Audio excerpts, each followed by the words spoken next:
News from the apex court, big war over Election Commission's revision of Bihar poll rolls. The court is to hear Bihar voter list plea on Thursday. We'd like to tell our viewers that there is no formal notice to the poll body. Petitioners have said lakhs of voters may get deleted. RJD, Congress, TMC, civil groups had moved top court. Anisha Mathur getting in more details on that big story. Anisha, take us to what has been said by the petitioners here. You did clarify that there is no formal notice to the Election Commission. However, they have to come before the court on Thursday. Well, yes, Neha. Now, this is a technical point that has been made. That's no formal notice, but advance notice of the hearing of the petitions has been given to the Election Commission and the Centre. The matter will be heard on Thursday. What is important to note is that the petitioners have asked for a stay on the ongoing election roll revision exercise that is happening in Bihar. What they've said is that there is lack of due process, that there is not enough time given. The timeline given is unreasonably short, and that is why lakhs of voters will be disenfranchised. A battery of senior lawyers had appeared before the court today. Senior advocates Kapil Sibal, Abhishek Manu Singhvi, Gopal Shankar Narayan, Shadan Farasat and others had appeared.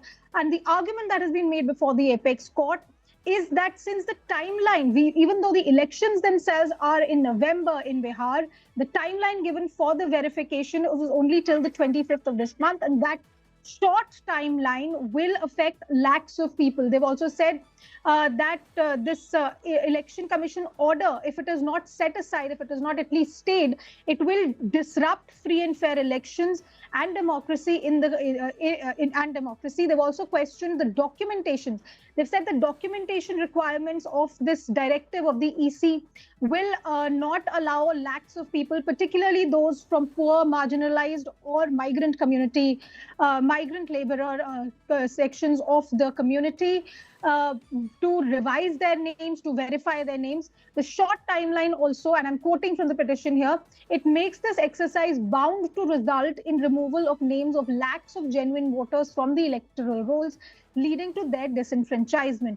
It also says that instead of putting the onus on the Election Commission to ensure verification of all voters, it has now put the onus on the citizens to prove that they belong on the voter list, that identification documents like Aadhaar, ration cards, etc., which are older documents, which are actually available for the marginalized communities who may not have birth certificates, who may not have school leaving certificates, or even electricity bills or any other such government documentation, those people will be disproportionately affected by this particular exercise of voter list revision.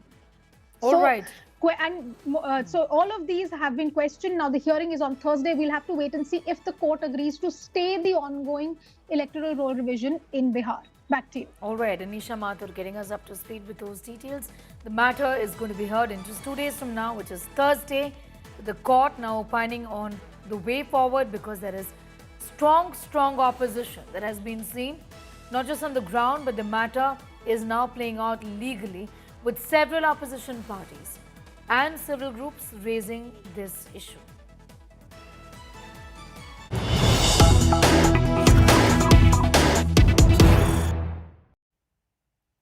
More news coming in. Caught on camera, Bengaluru youth brutally assaulted. Darshan-style attack on the man in Bengaluru. Attackers stripped the man and thrashed him and then filmed this video. The assault over an alleged love affair. Attackers refer to Renuka murder case. Man lured on the pretext of resolving an issue and then was brutally thrashed, as you can see in these pictures. Horrific, disturbing pictures coming in. Sagai Raj getting in more. Sagai, what happened there? Take us through the details. What kind of action has been taken, Sagai, against these people behind that horrific attack?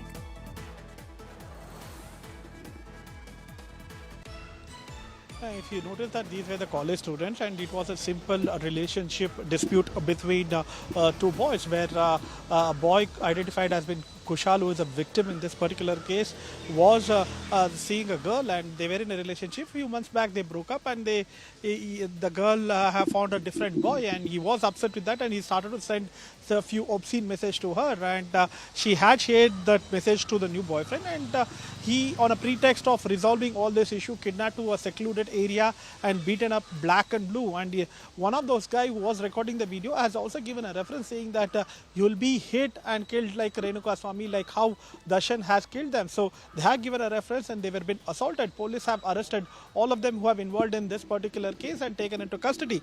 They are evaluating the digital evidence that has been secured by the police in this particular case and investigating further on the same. Right, Satyaraj, getting in those details on that incident that has been now reported and also filmed. That is a man getting thrashed, and in Bengaluru is what we're reporting on.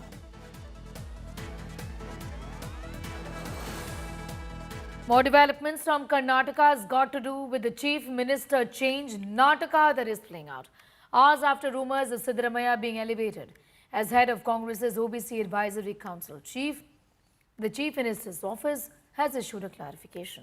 Siddaramaiah's office clarified that he is not the chief of the AICC OBC Wing Advisory Council, but is one of the members and is responsible for hosting its first meeting in Bengaluru on the 15th of July.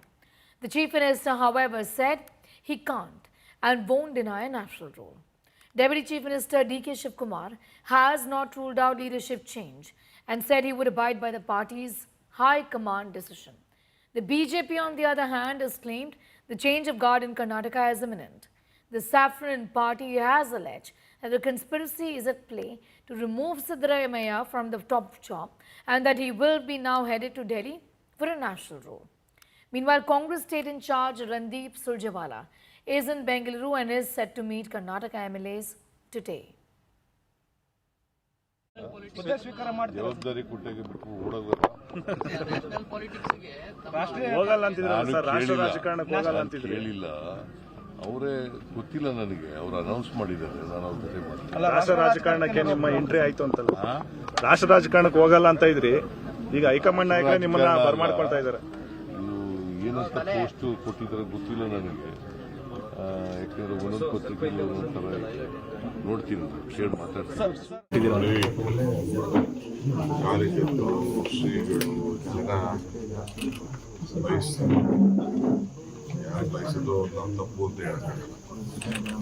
ಆದರೆ ನಾವೆಲ್ಲ ಪಕ್ಷ ಕಟ್ಟಿರೋರು, ಪಕ್ಷನ ಶಿಸ್ತು ನಾವೆಲ್ಲ ಕೂತ್ಕೊಂಡು party ಎಲ್ಲ ಹೇಳ್ತಾರೆ, ನಾವೆಲ್ಲ ಕೇಳ್ಕೊಂಡು ಸಿದ್ದರಾಮಯ್ಯನವರು ಅನೇಕ ಬಾರಿ ಹೇಳಿದ್ದಾರೆ.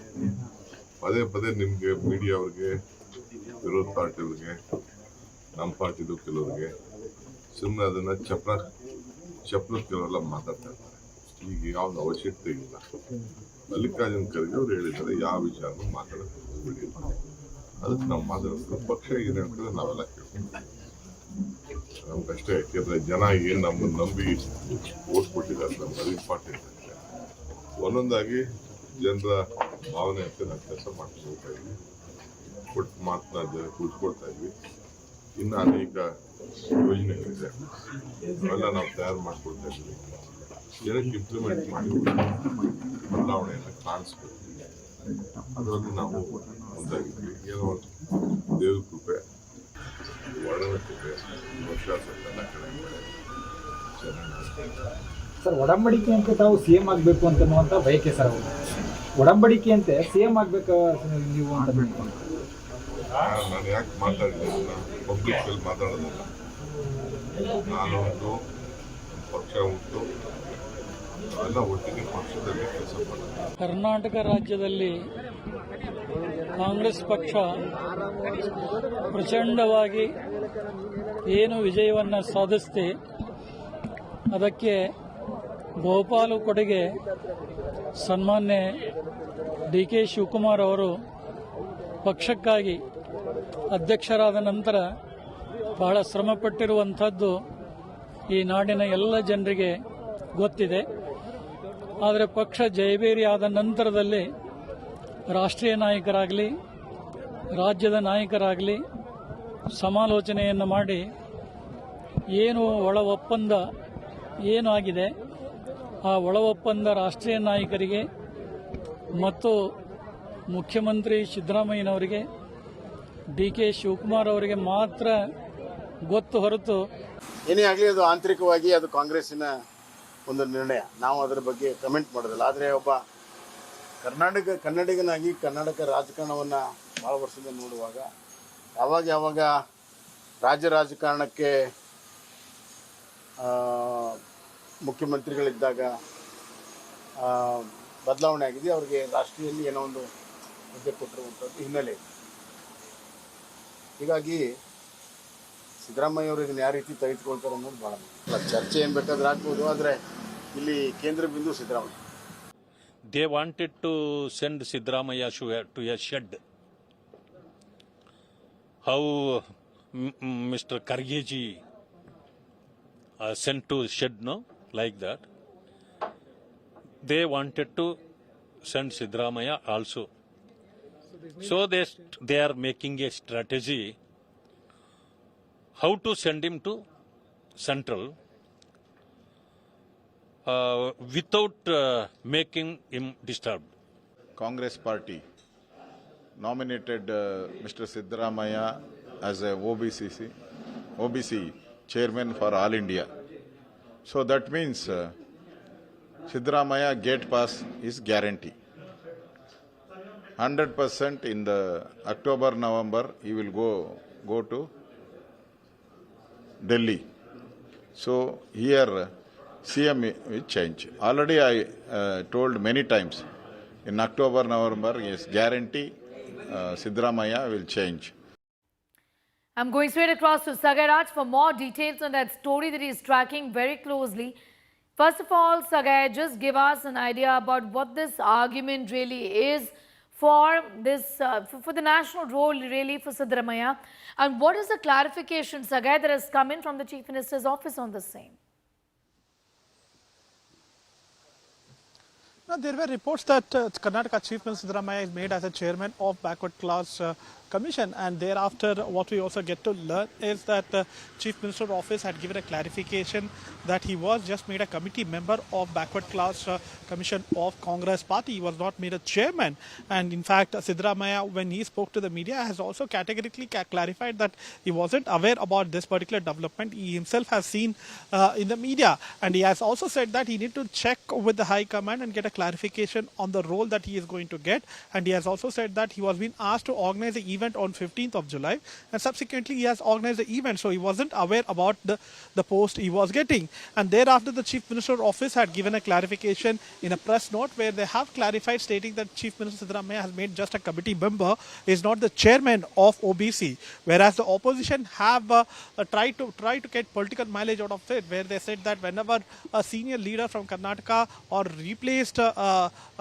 replacement has been done, those kind of leaders are accommodated with the senior roles in the central leadership. Likewise, Siddaramaiah is also being given a chairman post. So the opposition was trying to take political mileage of it. However, the Chief Minister's office has given a clarification on the same.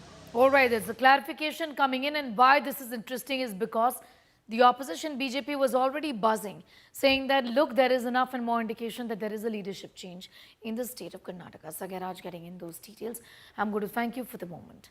What about the arguments for Karnataka leadership change? And here are the details that we can share. Misgovernance, corruption, claims Muda Valmiki Corporation. What the opposition BJP is saying.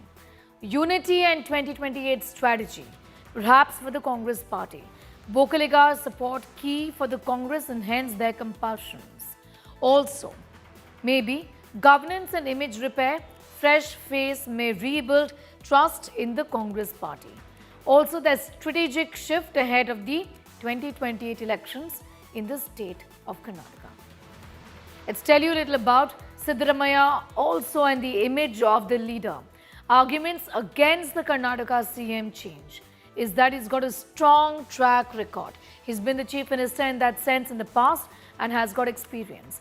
Led 2023 win for the Congress, popular among the backward classes.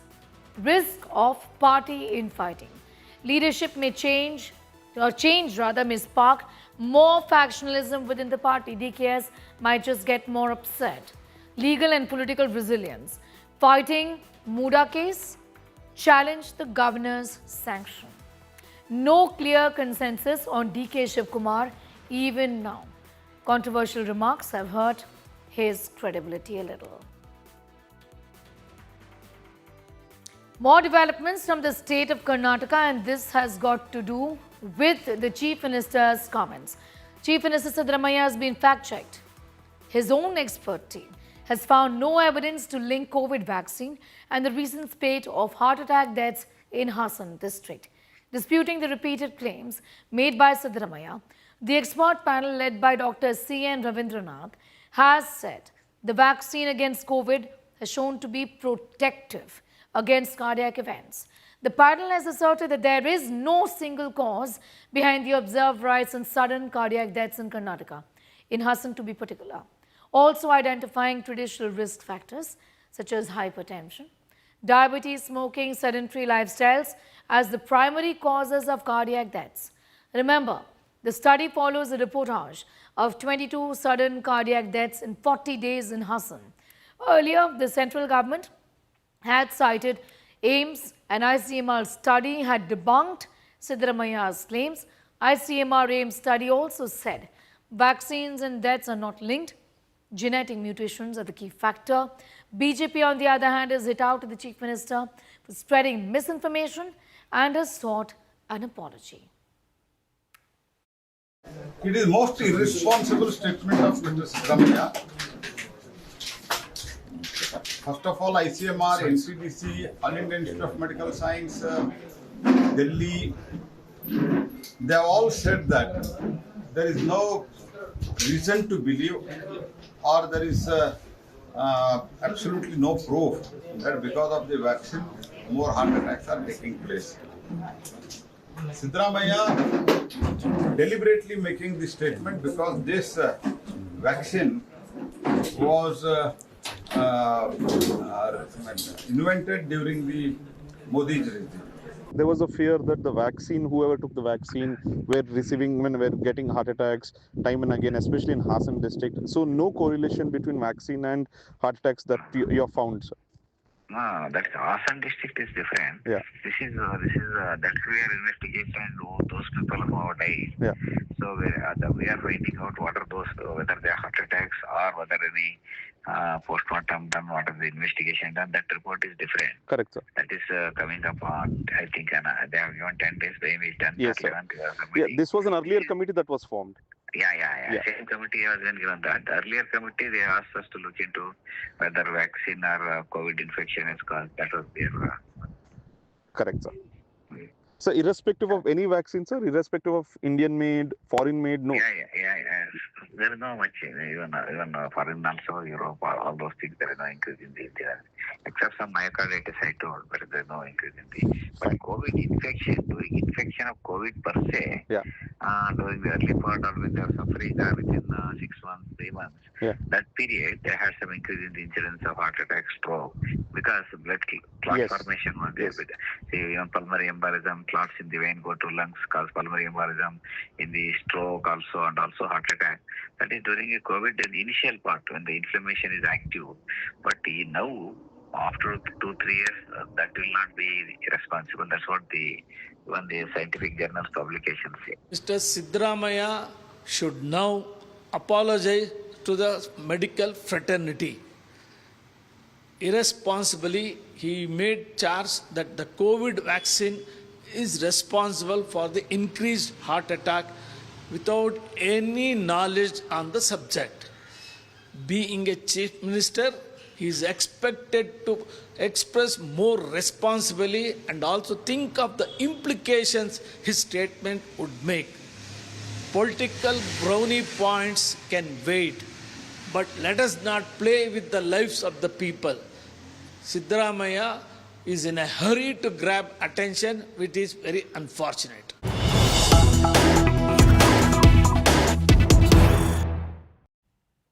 And more news coming in. China's Rafale jet treachery stands exposed. China used diplomats to store Rafale jet sales. China missiles, air defense failed in Operation Sindoor and resorted then to fakery to malign Rafale jets. China's covert bid to push its own fighter jets is what is being seen here. French intelligence busts China's web of lies. Rafale air supremacy clearly is rattling China here. French military and intelligence officials have in fact concluded that China deployed its embassies to spread doubts about the performance of premium French-made Rafale fighter jets, which India used during Operation Sindoor to strike Pakistan in May. Shivani is getting in more details. Shivani, pieces of this puzzle really falling into place, exposing how this was in China's interest. Undermining Rafale jets' reputation and capabilities to sell its own fakery, isn't it? Certainly, Sneha, now more and more reports are emerging that are showing that how it was a nexus, a collective nexus, not only by Pakistan but also by China, to not only run a false narrative against India but now also against the Dassault Rafale. And the French agencies have now pointed out that China was actually using and deploying its embassies, the officials in the embassies, to show that the Rafale jet is incompetent, the performance is not good because, India was using Rafale jets during Operation Sindoor. And we saw how the Chinese systems failed badly, miserably, including the air defense systems, the missile systems that China had been supplying Pakistan. So it was actually fearing the loss of its market, and what it was doing was trying to portray that Rafale was not working well.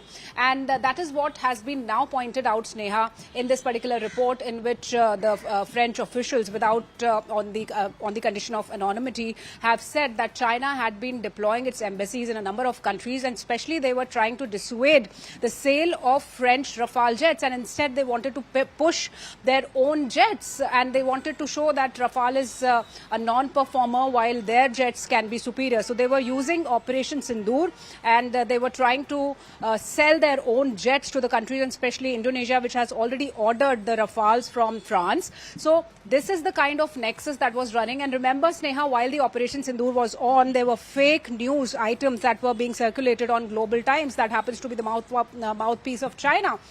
They were saying that India has lost Rafales without any information. This was the wrong information that was being given out. And now you see the hidden purpose behind all this misinformation that was being carried out by China. All right, be with us, Shivani. I'm just going to come back to you for more. This has got to do with developments that we're reporting on from BRICS. Let's take a look.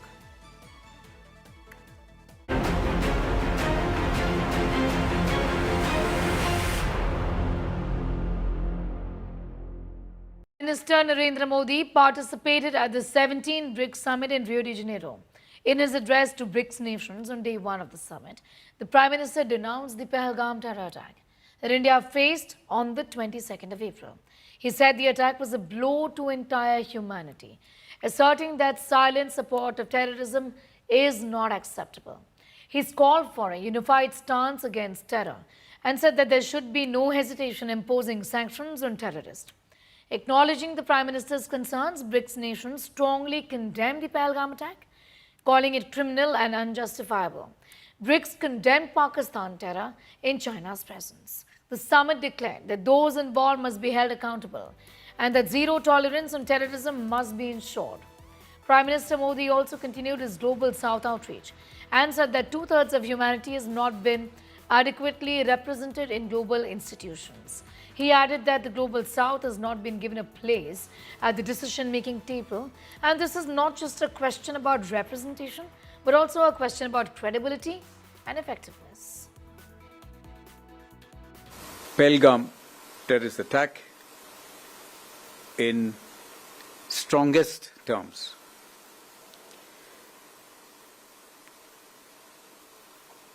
He underlined that the attack, the Pahalgam attack, terror attack, is an onslaught on the entire humanity.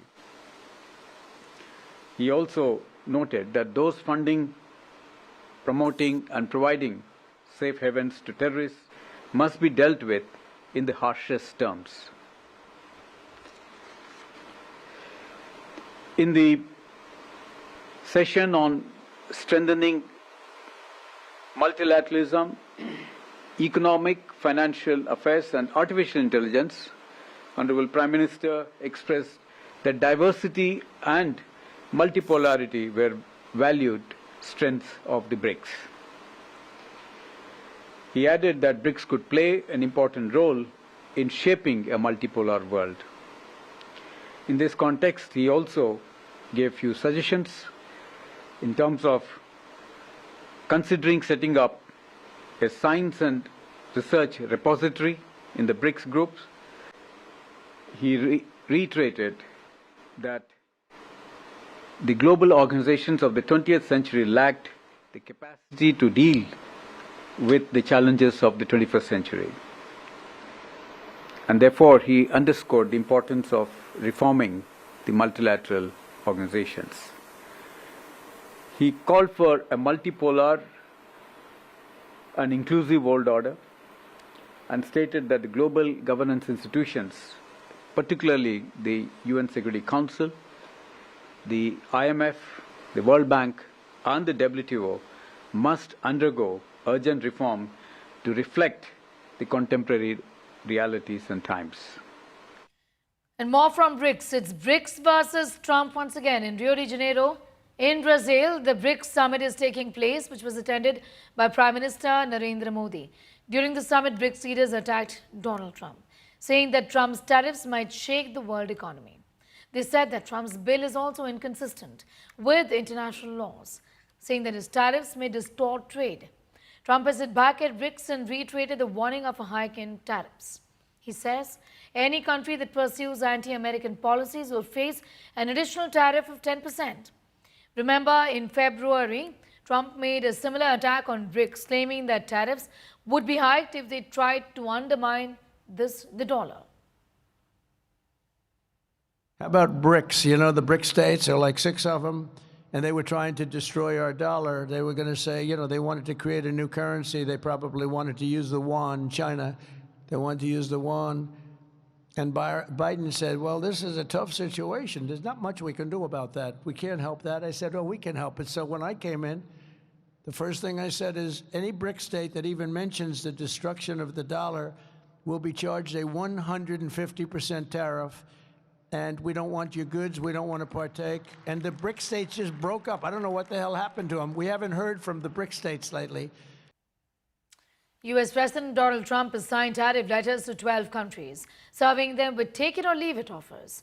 Amid a global trade war, Trump has suspended tariffs over 10% for 90 days to allow time for deal negotiations. The new tariff letters will be given today at 9:30 p.m. A deal with India has also not come together yet. Sources have told us that India and U.S. have completed trade talks and are positive about the outcome. As per sources, the deal will help India's labor-intensive sectors and be fair towards agriculture, which was #1 concern for India, and also our dairy sectors that have long remained our top concerns. Ahead of the deadline, Trump has said 12 letters with different tariff rates are set to go out on Monday, but he declined to name the countries involved. Today, the U.S. has only finalized agreements with the UK and Vietnam. Interim truce was reached with China. But U.S. talks with major trading partners such as Japan and the European Union have not yielded a breakthrough so far. Letters out on Monday having to do with the trade deals. It could be 12, maybe 15. You know, Secretary of Commerce right here.